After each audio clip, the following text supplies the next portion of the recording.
Christopher Columbus পেঁপেকে স্বর্গীয় ফল হিসেবে আখ্যায়িত করেছেন।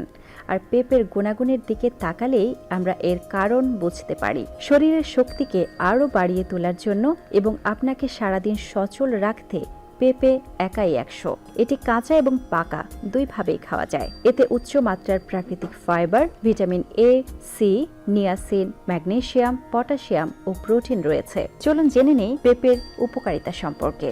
উচ্চ ফাইবার সমৃদ্ধ পেঁপে টাইপ 1 এবং টাইপ 2 ডায়াবেটিস রোগীর রক্তে গ্লুকোজ, লিপিড এবং ইনসুলিনের মাত্রা নিয়ন্ত্রণে রাখে, কোলেস্টেরলের মাত্রা কমিয়ে আনে। পেঁপেতে যে পরিমাণ অ্যান্টিঅক্সিডেন্ট, ফাইবার, পটাশিয়াম ও ভিটামিন থাকে তা হৃদরোগের ঝুঁকি কমায় এবং হার্ট অ্যাটাক থেকে দূরে রাখে। পেঁপে শরীরে প্রবেশ করার পর তা কৃমির ডিম নষ্ট করে দিয়ে কৃমি নির্মূল করে। ক্যান্সার গবেষণায় প্রমাণিত হয়েছে এতে প্রচুর পরিমাণে বেটা ক্যারোটিন থাকায় তা ক্যান্সারের ঝুঁকি কমিয়ে দেয়। পেঁপেতে উচ্চ মাত্রার ফাইবার, প্রচুর পরিমাণে পানি এবং পাপাইন নামক এক ধরনের এনজাইম থাকে যা দ্রুত হজম করে, কোষ্ঠকাঠিন্য দূর করে। পেঁপে অ্যাজমা প্রতিরোধ করে, হাড় সুস্থ রাখে, দৃষ্টিশক্তি ছাড়াও চোখের সমস্যা, চুলের যত্নে, ত্বকের বলিরেখা এবং অল্প বয়সে বুড়িয়ে যাওয়া প্রতিরোধ করে। পেঁপের এত উপকারিতা জানার পর নিশ্চয়ই এখন থেকে পেঁপে সামনে পেলে আর অবহেলা করবেন না।